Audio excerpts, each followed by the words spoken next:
deaths surge up to 15% on days major albums are released. 15? Researchers looked at U.S. traffic fatalities on top music streaming days from 2017 to 2022.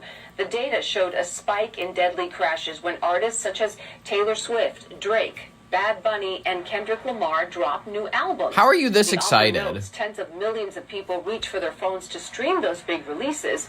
The spike was more pronounced for young drivers, sober drivers, and drivers who were alone in the car. Well, I thankfully don't have to worry about this. Ladies and gentlemen, I'm not a fan very much so of the new music scene. However, there is a band that I would call my Weezer.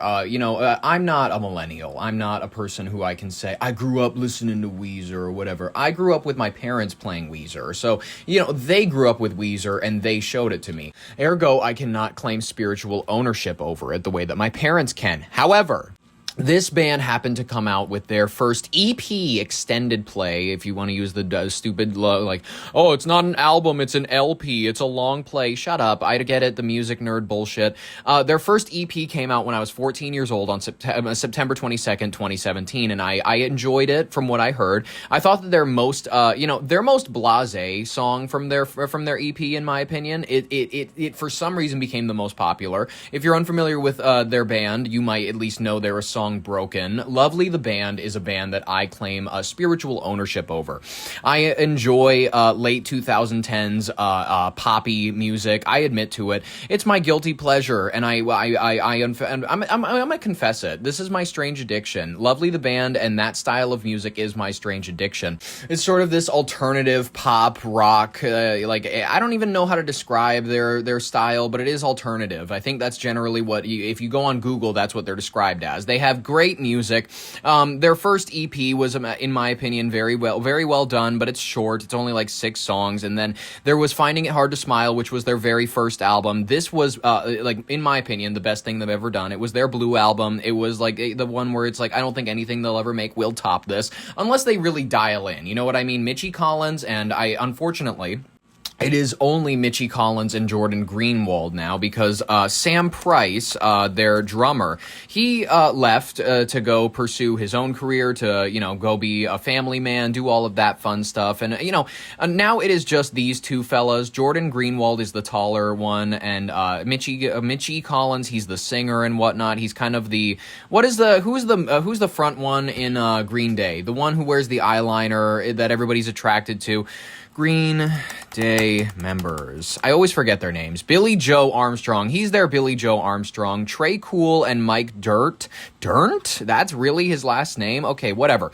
Their first album was great. I loved every track on it, essentially. These Are My Friends is overly repetitive, but it's a fun song. Pity Party's great. Make You Feel Pretty's great song. Coachella's great. Filling the Void. Even the interludes that they did on this album were fantastic. And in my opinion, the B-side is even better than the A side, because that on the B side you have Your Whatever, you have Maybe I'm Afraid, you have Emotion, you have Walk From Here, Stupid Mistakes, Make Believe, I Like the Way, and Everything I Could Never Say to You is probably the best finisher they've ever had on one of their albums. Then came the COVID era. So that first album came out August 3rd, 2018.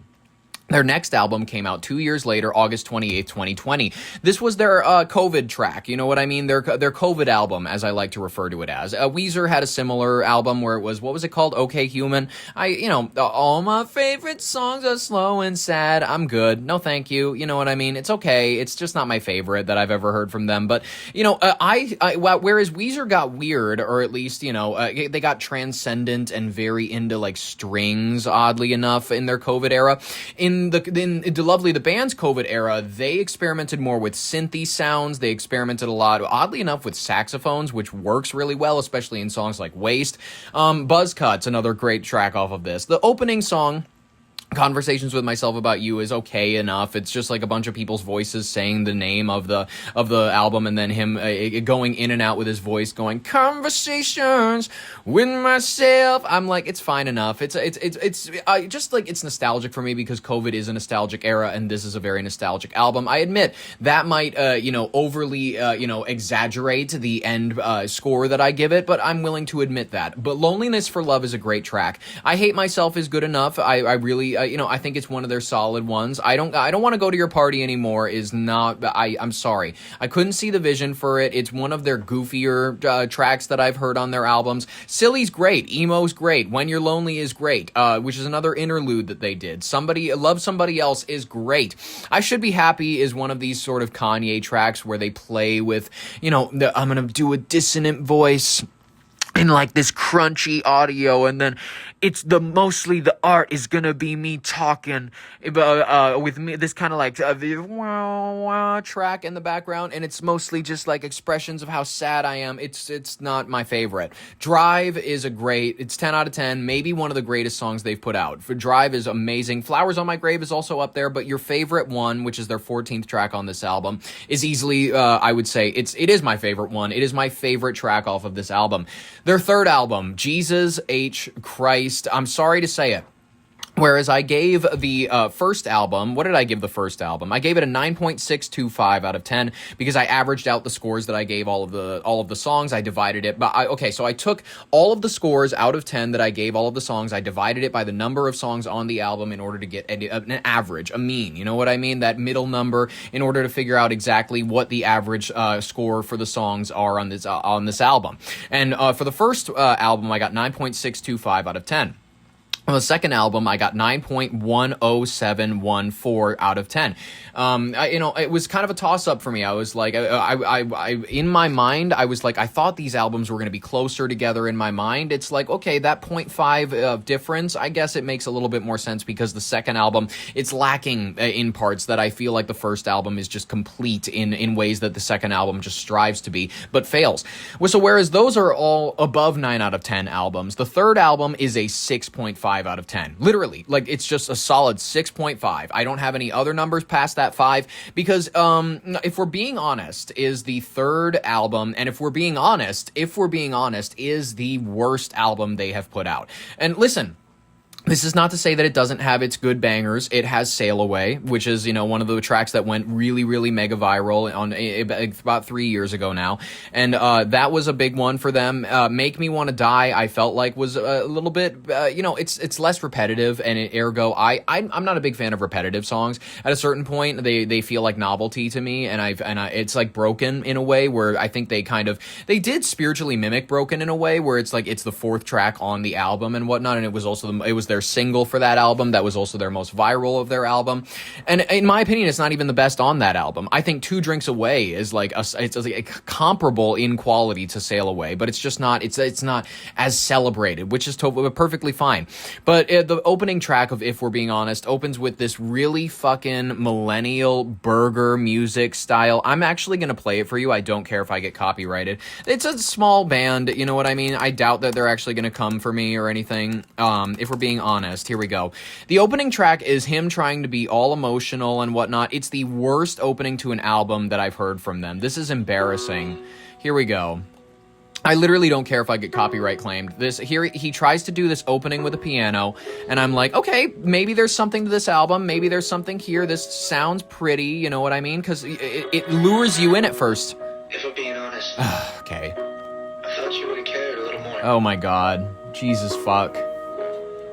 And if we're being honest, this is so cringe. I think I lost myself trying to love you. And if we're being honest, oh my god. I think I'm tired of feeling so down all the time. None of the openings to the other albums were like this. They didn't include these like, well, I'm gonna be reflective, and I'm gonna like try to do this spoken poetry thing, and I'm just gonna, and by the way, this continues on the album. There is Always Been You, that was another, I think it's the track right after this. Always Been You is a 4 out of 10. This song's a 3 out of 10, but Always Been You is just this one where halfway through the song he goes, that's what we're all looking for, right?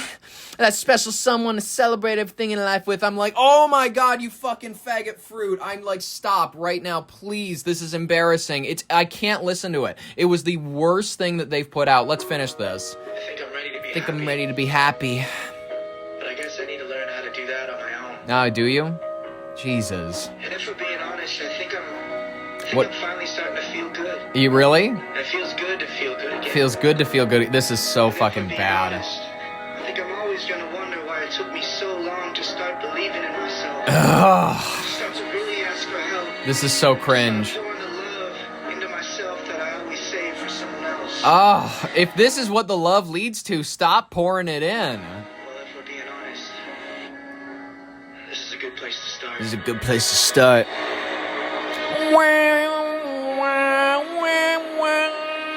It's like, okay, this part's cool. Like this, if this, by the way, was what the entirety of the intro was, it was this cool, very dark, synthy rock bit. I thought it would have been cool. And then here it fades out with a little bit of like a...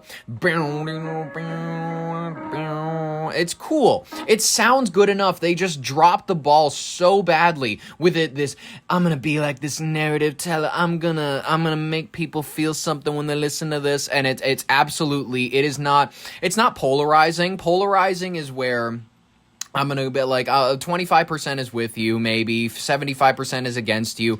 This is absolutely, it's alienating. It has no supporters. It has no crowd in favor of it. But oddly enough, there are bots in the comment section saying that this one is like a never skip. This one's an always skip. This album is like an almost always skip. It's like playlist fodder. It's nothing special. And that's what hurts me most about this album, is that I know that they are capable of really transcendent, good millennial music. I know that millennials can make good music. That's what makes me angry at them. I've heard their first two albums, which is why a 6.5 out of 10 is almost more insulting than a 3, because it's average. It's so-so. It's nothing special. There are tracks like I'm Sorry, Say No to Drugs is not that great, Superfly, Sad Goodbyes, absolutely, it makes me sick when I think about it. Two Drinks Away is maybe one of the only savers on this album. Talk About It's also terrible.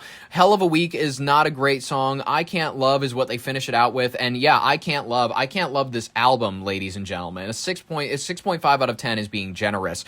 Then their fourth album came out. This was 2023, where their third one came out. 2024, their fourth album came out. And it's not named anything clever. It is the name of the band. They're going the Weezer angle, where they're just being like, well, no, this is the Pink album because it's got lips on it, and it's a Pink album, and it's just named the band's name or whatever. And I'm like, okay, whatever. The opening track is better. It's not this like cringy piece where he's trying to be a narrator to you or whatever. The title is Lovely the Band, LBT, the initials and whatnot. It's a 6 out of 10. It's not great, but it's not even close to touching the origin, like the original ones that they made for the intros of the first two albums. It's not even close. What Have I Been Missing is just kind of this anthem-y pop tune that just makes me feel like I'm on Ambien. It makes me feel like I'm falling asleep, like someone's yelling in the background while I'm falling asleep, and I don't like it. Nice to Know You is probably the best single they've had in a while, except for Never Leave the House. Never Leave the House is coming from their latest track of singles, but we'll get into that because this is pre their drummer leaving. Their drummer left in 2025, but all of the previous albums they have released have been with their drummer. They have not released a new album without their drummer yet. So I'm scared to see whether or not this, they can actually pick up the energy, because they managed to pick it up with the fourth album. Day Run Out is a pretty good song. Try For You is pretty good. Dear My Future Self, I actually, I like it a bit more than I probably should, just because I feel like his overly confessive lyrics work in that song. Fake It and Make It Real, I'm like, give or take. They're not my favorite. Take Me to the Moon, a solid enough single, and if you have the chance to ever watch the music video or whatever, I would probably recommend it along with Nice to Know You. That's probably their two better music videos that they've ever put out. Not to say that it's not the most visually interesting ones they've put out. They did These Are My Friends and whatnot. I just wouldn't argue that they're their best music videos. Rock Bottom's another great song off of that one. Feel Like Summer's great. When Your Heart Remembers is maybe one of the best closers that they've had on an album ever. And I'm comparing this to the two original albums, where I'm like, the two original albums have tremendous closers, and this one, they managed to get back the energy, they managed to get back the vibe. Their drummer leaves May 9th, 2025. They proceed to release Heart Beats Better Without You, which it came out July 18th of that year. Never Leave the House is the best single that they have released since their drummer has left, because after that, it's like it's what you'd expect from them. It's average. Love That Kills is a pretty great song. I like it. It came out January 16th of this year. I Do is this a duet kind of beautiful guitar song that they did with Bahari. April 3rd, 2026, really good song. I'd listen to it if you have the opportunity to. And their most recent single that they've released is Anywhere But On My Mind. It's a 7 out of 10. It's not anything special from their discography, but it's a good song.